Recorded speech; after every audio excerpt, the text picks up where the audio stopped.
safety comes first with the First Alert Radar Network. First just got faster. From the station that's on your side, this is News 12, First at 5. An outpouring of love and support continue to come in for a Richmond County deputy shot while responding to a call over the weekend. Deputy Kenneth Mercer was injured and the homeless suspect, Wrdw was killed. This all happening at around 11:30 Saturday on Ellis Street after a call came in about a suspect with a gun. Deputy Mercer still in the hospital this evening. No word yet on the extent of his injuries. Meanwhile, we're speaking with those who knew Mercer to find his impact on our community. What are Deputy Mercer's friends saying about him this evening? Well, Deputy Mercer's friends and former colleagues are thinking back on old times, saying he's dedicated to serving and always willing to help. Salt of the earth is one of those phrases that keeps coming up as people describe Deputy Kenneth Mercer as they pray for him in his recovery. I spoke with a couple of people who worked with him and had the pleasure of knowing him earlier in their careers. One man who worked with him in the early days of his career tells me even then he was an icon and one of the best on the team. But Deputy Mercer was very dedicated. I wasn't shocked, really was. And I've been praying for the gentleman. And I know he's a tough guy, so I know he's going to pull through. There's no doubt about that. All new on News 12 at 6 o'clock, we're hearing from another one of Deputy Mercer's colleagues about who he is. All right, Taylor Martin reporting there. Thank you for keeping us updated on that. Well, weather-wise today, it's been a complete 180 from the very wet start to the week we had yesterday. We're seeing a lot of sunshine out there. Live look over Aiken County. We've had a few clouds bubble up. They've produced a few isolated showers around Augusta, but for the most part, a lot of us are dry and expecting to stay dry the rest of this evening and tonight. Temperatures for most spots within a couple degrees of 90, feeling like the mid-90s when you factor in that humidity, but overall, not a bad summer afternoon for us. A live look at our First Alert Radar Network shows that just most of the area dealing with dry conditions, just a few very stray showers out there. A more zoomed in view of us, you can see there's a tiny little shower just outside of Millen, and then once again, if you kind of see this loop, you can see there was one tiny little pop-up shower near the river here in Augusta. As far as temperatures go across other spots, most locations at least upper 80s. A lot of us though are hitting the low 90s, and if you're not technically in the 90s, it is feeling like it when you do bring in that humidity factor. Remember, if you want to take a walk outside, just make sure you are testing the temperature of those surfaces you're walking on. Concrete, asphalt can reach fairly dangerous levels in this type heat. But for this evening, we are staying nice and dry, comfortable temps falling into the 70s after sunset. Much more in the full forecast in just a bit. Well, let's get a quick update now on your First Alert traffic. And now, First Alert traffic. All right, let's first go out towards Riverwatch Parkway and I-20. We have not seen that eastbound traffic slow down just yet. Anticipating that likely will happen, though, within the next 30 minutes. A little bit busy there on Riverwatch Parkway, but right now it looks like that traffic is moving okay. Going out to exit 190, Columbia County, Grovetown, just the usual flow of traffic off the exit. Lewiston Road definitely appears to have the normal hustle and bustle, but at the moment, not looking at any accidents here between exit 190 and closer towards the river. We're dry this afternoon, but a little bit higher storm chances moving later into the week. We'll have that full forecast in just about 10 minutes. All right, thanks, Riley. Fort Eisenhower has a nice ring to it, and now we know the official day that Fort Gordon will take on this new namesake. The redesignation ceremony is set for October 27th. The name honors former President and General Dwight D. Eisenhower. A new logo for the Cyber Center was selected, which you can see right there on your screen. The redesignation ceremony will be at Barton Field and will be open to ID card holders and their guests. Now, the event will also be live streamed.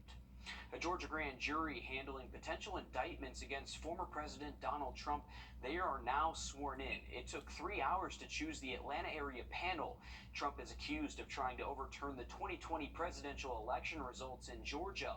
Fulton County District Attorney Fonnie Willis launched the investigation in early 2021.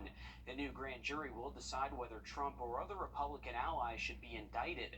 Willis has hinted a final decision could come next month. Trump and his Republican allies have denied any wrongdoing.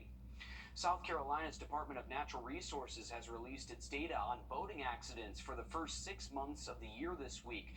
So far this year, there have been 74 boating accidents. 7 of those have been deadly. In 2022, 22 people died from boating-related incidents. One lawyer who deals with boating accidents says a key factor in these incidents is alcohol. Drinking is freely allowed on boats, and I'm not saying that that's good or bad, but that's always a factor that you see if you go anywhere, go to a boat landing, or go out on a boat. You'll see that most people are drinking while they're out on a boat. Just last month, Governor Henry McMaster signed a bill into law. It says anyone born after July 1st, 2007 will have to take a boater education course. That's to be able to operate a boat of 10 horsepower or more by themselves. On the heels of President Joe Biden's visit to the Midlands last week, conservation groups say it shines a greater spotlight on the importance of supporting the clean energy industry in South Carolina. Our State House reporter Mary Green has the details. During President Joe Biden's trip to West Columbia, he announced 600 new jobs were coming to South Carolina. They're specifically in the clean energy manufacturing sector, where conservation groups say this state has become a nationwide leader. Jobs that used to go to Mexico, India, Romania, and China are now coming home to South Carolina. During his visit to South Carolina, the president spoke at a West Columbia facility that's making microinverters for the first time in the U.S. Those convert energy from the sun into usable power, which the White House says is moving a key component of the supply chain here from overseas. This is, on the heels of many announcements over the past year and change. We've seen $11 billion in the past year or so in investment from clean energy industries. 14,000 or so jobs, brought to the state. Those aren't the only green jobs coming to South Carolina, which is also heavily recruiting companies in the electric vehicle manufacturing field to invest here. In just the last year, companies have committed billions of dollars and thousands of jobs in the Palmetto State as they ramp up production to build electric vehicles and related parts like batteries. Conservation Voters of South Carolina says the state should be looking to support clean energy, not only in terms of manufacturing, but also in how it plans for the grid and South Carolina's energy future. Reporting from the State House, I'm Mary Green.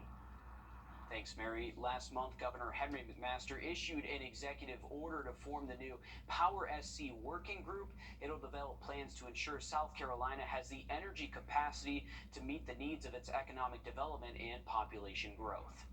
The first of 3 Columbia County millage rate public hearings will get underway in about 30 minutes. It's at the County Board of Education. Each year, the board sets the rate that determines how much people will pay in property taxes. If the current rate stays the same or goes up, taxes will increase because property values in Columbia County are rising. Well, this isn't what you'd expect to be behind a fire inside of a home, but that's what firefighters in Carroll County, Georgia found. They say a snake caused an electrical short, which turned into a fire there. Crews say it got into the house through a hole in the floor underneath the oven. The snake shorted out wires coming from that oven. I will not be the one to show up to your house and remove that snake. Those are not my favorite things. And that was a big one there. Well, it's a given that in the summertime, playgrounds start to cook under the sun. Just ahead, you might be surprised at just how hot they can get. Riley? And we've got high heat and humidity for the rest of the week. Heat index values back over 100 as we continue later into the week. We'll have that full forecast coming up. All new tonight on News 12 at 6, you'll hear from one business off Washington Road about how they hope a town hall discussion could lead to change. Time and Honda Service Pass. Get yours today. Well, it's almost a rite of passage as a child to go onto a playground in the summer and everything is too hot to use, from the slides all the way to the monkey bars. But just because we're used to it doesn't make it any less dangerous, and you might be surprised at just how hot these playgrounds can get. Olivia Crosby has more. Summertime means playtime. Slides, monkey bars, all under a burning sun. I had to come out here barefoot and I did not like it. It was really hot, so I went back and got my shoes on. So how hot are we talking exactly? 131 Fahrenheit. We decided to put it to the test. 117. Dang! Almost too hot to handle. The American Burn Association says if the surface reaches 140 degrees, it can take as little as 3 seconds to get a second-degree burn and 5 seconds to get a third-degree burn. Which is why some are sticking to the splash pad. It's a little too hot to be out here, but it's nice having the playground and the water here so the kids can go back and forth. Because you can never be too cool in the summer. We brought the towel for the water park, but she was smart enough to take it down the slides with her. And there's more you can do to beat the heat. She has some footwear because of the hot asphalt there. Be sure she's got a hat so the sun doesn't beat down on it too bad, and sunscreen. Coat her down with sunscreen. Because if you think it's hot just standing, wait until you get moving a little bit. I really don't know, but I'll just call it hot. And that's the right term there. After a certain point, hot is just, well, it's hot, and places like pools and splash pads can help keep your kids both cool and entertained this summer. There's several all across the CSRA.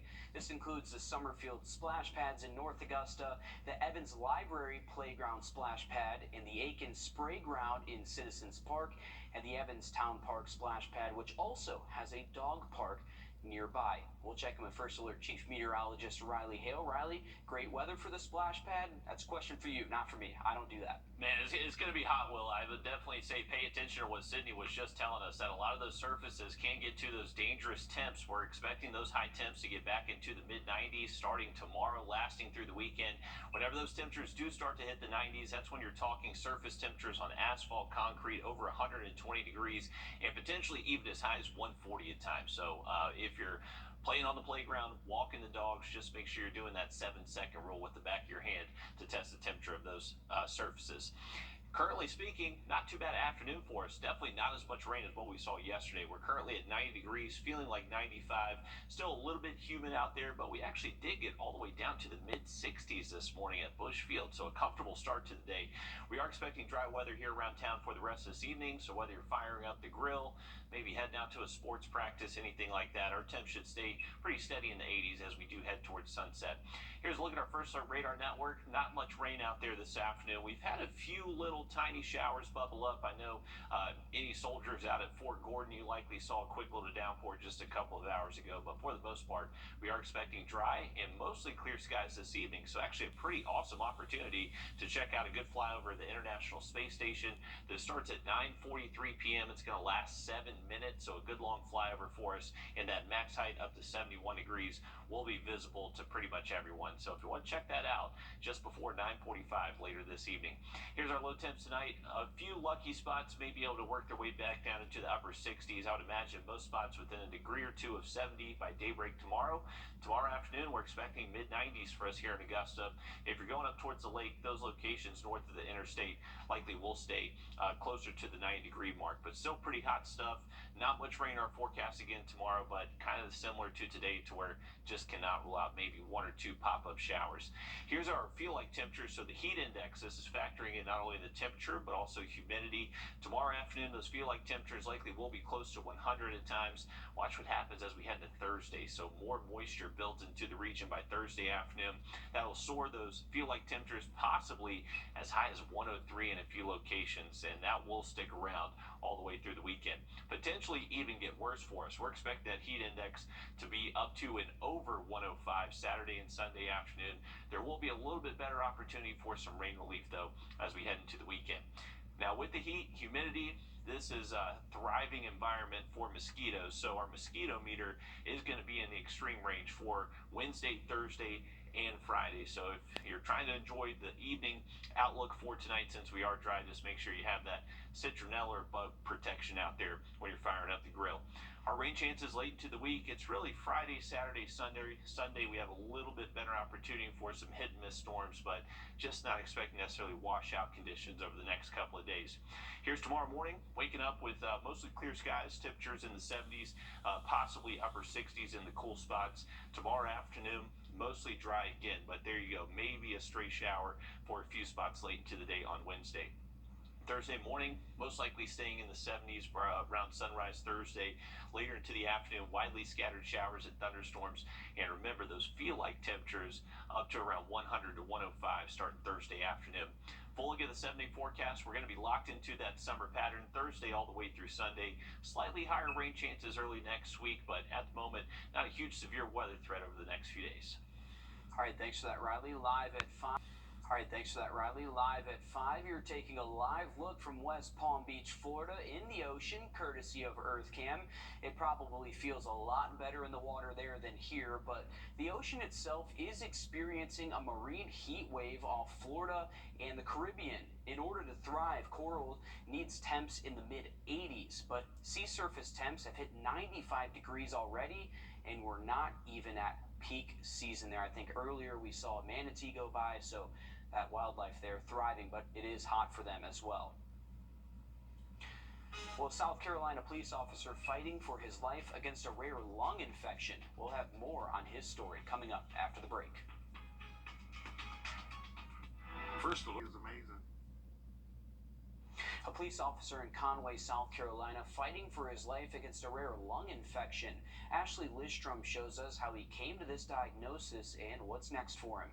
I need you to know that I really love you. Dad, I need you more than ever.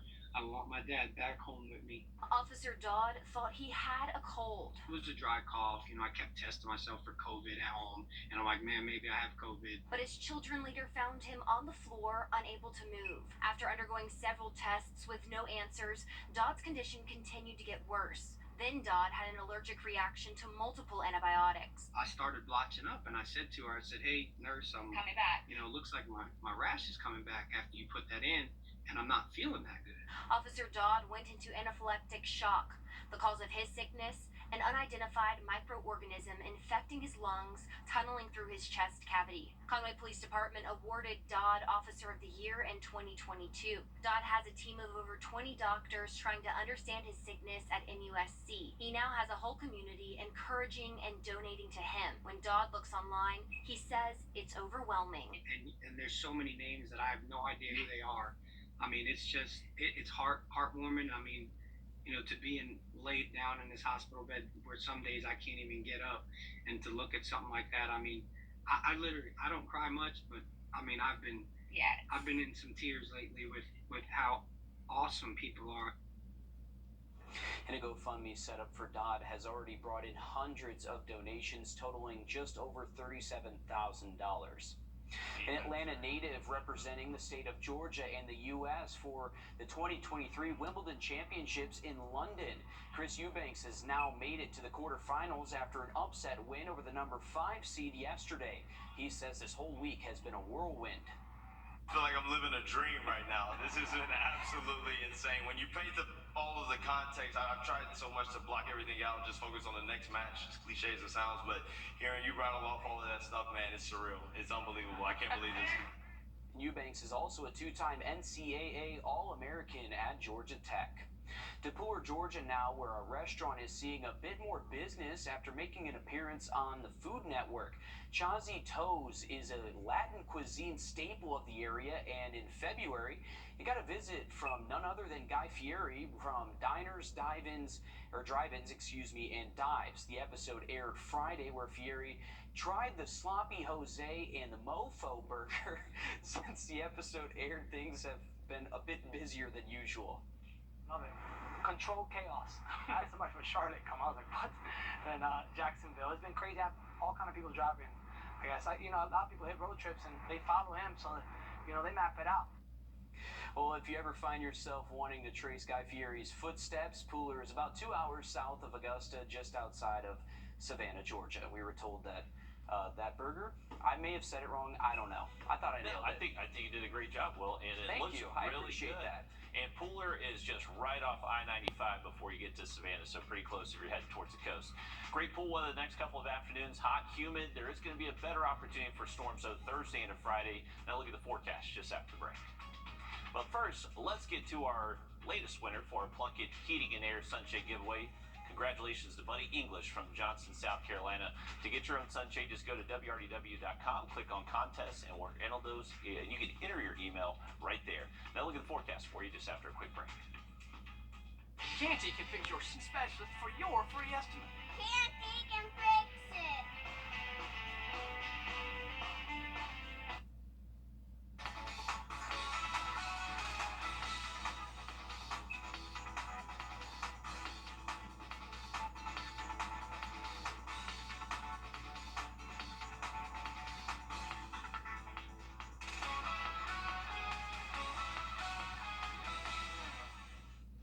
Welcome back, folks. We have one tiny little downpour, and the good news is we can actually see it pretty well from our Beach Island camera. So this is in very rural Aiken County. You can see there is some heavy rain with this cell. Not likely going to last too long. That's really been the theme with anything that has popped up today. It's just kind of fizzled out fairly quickly. Temperature's still at 90 here in Augusta, feeling like 95. If you do have plans for the rest of this evening tonight, most of us are going to stay dry. You can see this is the very tiny little downpour just between Jefferson Davis Highway and 278. So just a little bit outside North Augusta there. Most of us should stay dry this evening and tonight, and temperatures right now still close to 90 for most spots. Will fall into the 80s over the next couple of hours, but it is going to be a relatively clear night, and that should allow our temperatures to get down into the upper 60s for places away from the city by daybreak tomorrow. Nice night overall. Just going to look at an evening with just clearing skies as we get past sunset. Tomorrow is going to be a little bit warmer for us. We should see high temperatures at least mid-90s for our Wednesday. Mostly dry again tomorrow. Kind of a similar setup where it cannot rule out maybe a stray shower, but most of us should stay dry. A little bit better rain chances Thursday, Friday into the weekend, and it's going to stay hot, folks, with those highs in the mid-90s. Stick with us. Much more news and weather just after a quick break. I'm here for you.